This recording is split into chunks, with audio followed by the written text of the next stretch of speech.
નમસ્કાર, હું છું જીગર. આપ જોઈ રહ્યા છો નર્મદા સમાચાર. સૌપ્રથમ જોઈશું આજના મુખ્ય સમાચારો.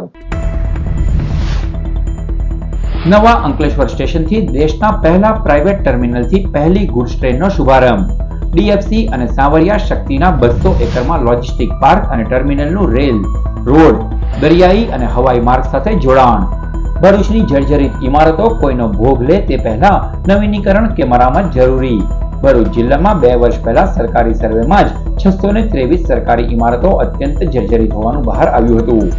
અંકલેશ્વર હાઈવે પર ચોમાસા સાથે કિલોમીટર લાંબા ચક્કાજામની સમસ્યા શરૂ. વરસાદી સિઝનમાં વડોદરાથી સુરત તરફ જવા માત્ર 2 લેનને જ લઈ સર્જાતી હાડમારી. ડેડિકેટેડ ફ્રેટ કોરિડોરના નવા અંકલેશ્વર રેલવે સ્ટેશનથી દેશના પ્રથમ મલ્ટી મોડલ લોજિસ્ટિક પાર્ક ખાતેથી આજે પ્રથમ ગુડ્સ ટ્રેનને લીલી ઝંડી અપાઈ.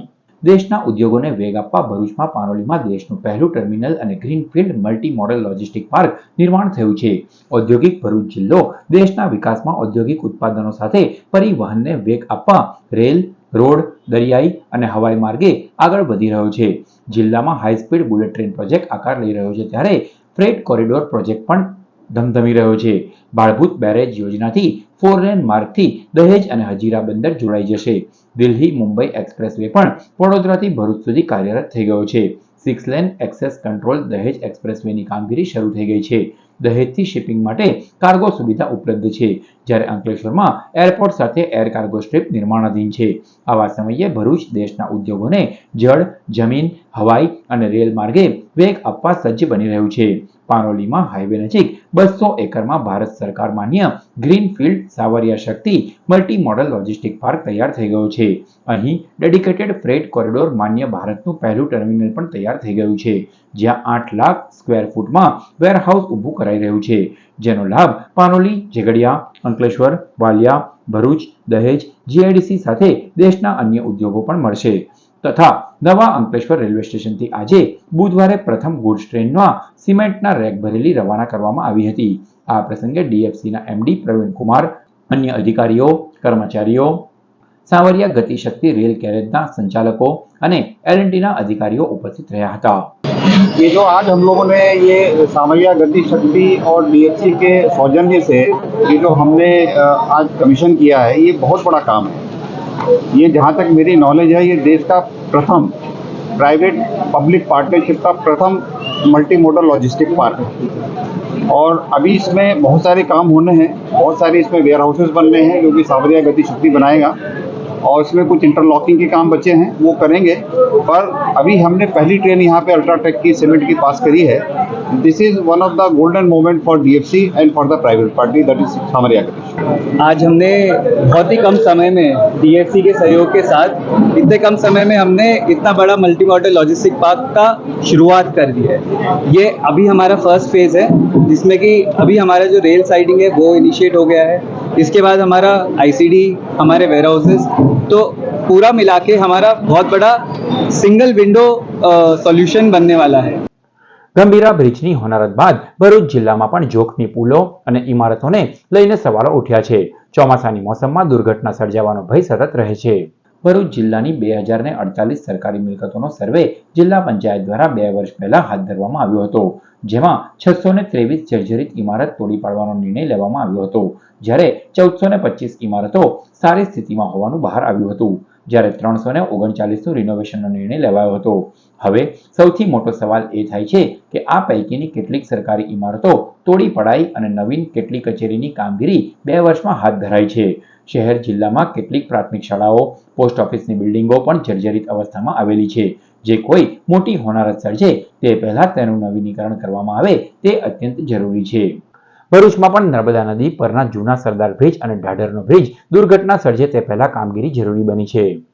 ભરૂચ જિલ્લાના અન્ય બ્રિજોની હાલત પણ હવે ચિંતા જન્માવી રહી છે. આમોદથી જંબુસર તરફ જતા રસ્તા પર આવેલ બ્રિજ પણ જર્જરિત હાલતમાં છે. ઢાઢર નદી પરનો બ્રિજ બિન સુરક્ષિત હાલતમાં હોવાનું સ્થાનિકો જણાવે છે.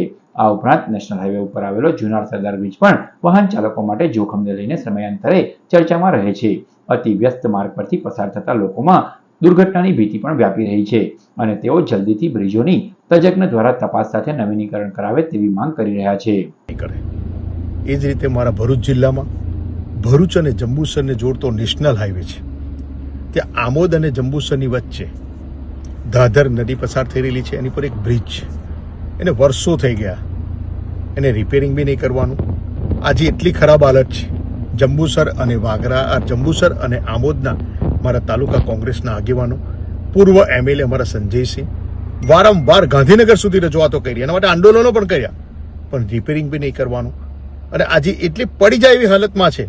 તો શું ભારતીય જનતા પાર્ટીના આ ચૂંટાયેલા પ્રતિનિધિઓ એ કોઈના જીવ જાય એની રાહ જોઈ રહેલા છે? કોઈનો જીવ ગુમાવે ત્યારે કરશે? અંકલેશ્વરમાંથી પસાર થતો નેશનલ હાઈવે ચોમાસામાં હજારો વાહન ચાલકો માટે હાડમારીનો સમાન બન્યો છે. ભરૂચ જિલ્લામાંથી પસાર થતો નેશનલ હાઈવે નંબર 48 પર 3 સ્થળોએ સાંકડા બ્રિજને લઈને છાશવારે સમસ્યાઓ સર્જાઈ છે. ઉપરથી જૂનો સરદાર બ્રિજ જોખમી બનતા બંધ કરી દેવામાં આવ્યો છે. હવે ભરૂચથી અંકલેશ્વર તરફ જવા નવા સરદાર બ્રિજની પણ માત્ર 2 લેન જ ઉપલબ્ધ છે. આવા સમયે ચોમાસામાં હાઈવે પરનો રસ્તો ખખડધજ બનતા ખાડા ખાબોચિયાઓએ વાહનોની ગતિ પર બ્રેક લગાવી છે. આજે બુધવારે અંકલેશ્વર નજીક હાઈવે ઉપર ફરી કિલોમીટર લાંબો ચક્કાજામ સર્જાયો હતો. હજારો વાહન ચાલકોએ કલાકો સુધી ટ્રાફિક જામમાં ફસાવાનો વારો આવ્યો હતો. ભરૂચમાં વધુ એકવાર બાંગ્લાદેશી ઘૂસણખોરો ઝડપાયા છે. ભરૂચ અને અંકલેશ્વરમાંથી ઘૂસણખોરીના મામલે મોટી કાર્યવાહી સામે આવી છે. SOG અને સ્થાનિક પોલીસની સંયુક્ત ટીમ સર્ચ ઓપરેશન હાથ ધર્યું અને 4 મહિલા સહિત 5 બાંગ્લાદેશી ઘૂસણખોરોને ઝડપી લીધા છે. પહેલગામ આતંકી હુમલાની ઘટના પછી સુરક્ષા એજન્સીઓ એલર્ટ પર છે, જેના પગલે ભરૂચ પોલીસ પણ ઘૂસણખોરોને શોધવા માટે વિશેષ અભિયાન ચલાવી રહી છે. હાલમાં તમામ ઘૂસણખોરોને પોલીસ હેડક્વાર્ટર ખાતે લાવવામાં આવ્યા હતા, જ્યાં તેમની પૂછપરછ શરૂ કરવામાં આવી છે. અંકલેશ્વરમાં ગુજરાત હાઉસિંગ બોર્ડના ગ્રાઉન્ડમાંથી અજાણ્યા યુવાનની લાશ મળી. અંકલેશ્વર ગુજરાત હાઉસિંગ બોર્ડના ગ્રાઉન્ડમાં અજાણ્યા યુવાનનો મૃતદેહ નજરે પડતા ચકચાર મચી ગઈ હતી. ઘટના અંગે A ડિવિઝન પોલીસને જાણ કરાતા તેઓ સ્થળ પર દોડી આવ્યા હતા. મૃતદેહનો કબજો મેળવી તેને પોસ્ટમોર્ટમ અર્થે મોકલી અપાયો હતો. યુવાનની ઓળખવિધિ અંગે તપાસ હાથ ધરવા સાથે તેનું મૃત્યુ કુદરતી કે અકુદરતી રીતે થયું છે તે અંગે વધુ તપાસ હાથ ધરાઈ છે. અંકલેશ્વરમાં પ્રતિન બ્રિજની એંગલમાં ટેમ્પો ફસાતા ટ્રાફિક જામ સર્જાયો. અંકલેશ્વરમાં એક પિકઅપ ટેમ્પો પ્રતિન ચોકડીથી પસાર થઈ રહ્યો હતો. પ્રતિન બ્રિજની GIDC તરફથી પસાર થતી વેળા તે એંગલમાં ફસાઈ ગયો હતો, જેને લઈ જોતજોતામાં વાહનોની કતારો લાગી ગઈ હતી. ટ્રાફિક જામ સર્જાતા પોલીસ જવાનો અને ટ્રાફિક બ્રિગેડે દોડી આવી ફસાયેલા ટેમ્પોને પરત મોકલી વાહન વ્યવહારને પૂર્વવત કરાવ્યો હતો. અંકલેશ્વરની અમરાવતી ખાડી અને ભૂતમામાની ડેરી પાસે વરસાદી કાંસમાં મગર દેખાયો. ચોમાસાની મોસમ સાથે ભરૂચ જિલ્લામાં જળાશયોમાં મગર દેખાવાના બનાવોમાં વધારો થયો છે.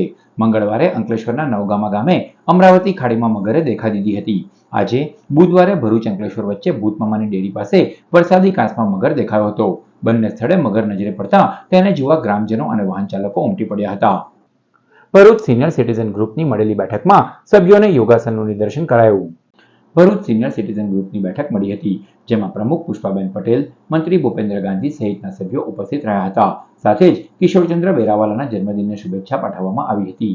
યોગ ટ્રેનર કિરણબેન જોગીદાસ દ્વારા હાજર તમામ સભ્યોને યોગાસનનું નિદર્શન સાથે તેના ફાયદાઓની સમજણ પૂરી પાડવામાં આવી હતી.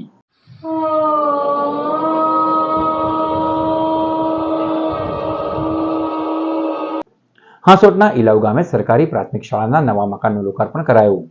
હાંસોટ તાલુકાના ઇલાવ ગામે સર્વ શિક્ષા અભિયાન અંતર્ગત ₹60 લાખના ખર્ચે સરકારી પ્રાથમિક શાળાના નવા અત્યાધુનિક મકાનનું નિર્માણ કરાયું છે, જેનું આજરોજ અંકલેશ્વરના ધારાસભ્ય ઈશ્વરસિંહ પટેલના હસ્તે લોકાર્પણ કરાયું. આ પ્રસંગે તાલુકા પંચાયત પ્રમુખ સંગીતાબેન, અનંત પટેલ, જયેશ પટેલ, ગ્રુપ આચાર્ય દીપક સોલંકી, શાળા પરિવાર તેમજ ગ્રામજનો ઉપસ્થિત રહ્યા. વાલિયાના કોસંબડી અને ઘોડા ગામમાં નવનિર્મિત આંગણવાડીનું લોકાર્પણ કરાયું. નાના બાળકોને પાયાનું શિક્ષણ કેળવતા થાય તે માટે કેન્દ્ર રાજ્ય સરકાર દ્વારા ગ્રામ્ય વિસ્તારોમાં આંગણવાડીનું નિર્માણ કરવામાં આવી રહ્યું છે. વાલિયા તાલુકાના કોસંબડી અને ઘોડા ગામમાં આંગણવાડી કેન્દ્રનું નિર્માણ કરવામાં આવ્યું, જે આંગણવાડી કેન્દ્રનું આજરોજ ધારાસભ્ય રીતેશ વસાવાના હસ્તે લોકાર્પણ કરાયું. કાર્યક્રમમાં તાલુકા પંચાયત પ્રમુખ સીતા વસાવા સહિત સરપંચ અને આમંત્રિતો ઉપસ્થિત રહ્યા હતા. હાંસોટના ઇલાવ ગામે રૂપસુંદરી નામનો સાપ નજરે પડતા જીવદયા પ્રેમીઓએ તેને પકડી સુરક્ષિત સ્થળે છોડી મૂક્યો. હાલ ચોમાસાની ઋતુ ચાલી રહી છે, ત્યારે શરીર સૂપો દરમાંથી બહાર આવી જતા હોય છે. આવા સમયે હાંસોટ તાલુકાના ઇલાવ ગામ ખાતે સાપ નજરે પડતા દોડધામ મચી જવા પામી હતી. રામજી મંદિર ફળિયામાં યુવાનોએ સાપ જોયો હતો. આ અંગેની જાણ જયમીન પરમારને કરવામાં આવી હતી. જયમીને સાપને પકડી સુરક્ષિત જગ્યાએ છોડી મૂકવાની તજવીજ હાથ ધરી હતી. વાગરા તાલુકાની અટાલી આશ્રમ શાળાની બાળાઓને સૂકા મેવા અને ફ્રૂટનું વિતરણ કરાયું. ગૌરી વ્રતના પ્રારંભે અટાલી આશ્રમ શાળામાં અભ્યાસ કરતા આદિવાસી બાળકોને ડ્રાયફ્રૂટ તથા ફ્રૂટ્સનું વિતરણ કરવામાં આવ્યું. દાહોદ પંચમહાલ વિસ્તારના આદિવાસીઓના બાળકો આ આશ્રમ શાળામાં અભ્યાસ કરે છે. અટાલી સાંઈ કલ્યાણ પરિવાર દ્વારા આ આયોજન કરવામાં આવ્યું હતું. मंगल मंदिर खोलो दयामय मंगल मंदिर खोलो.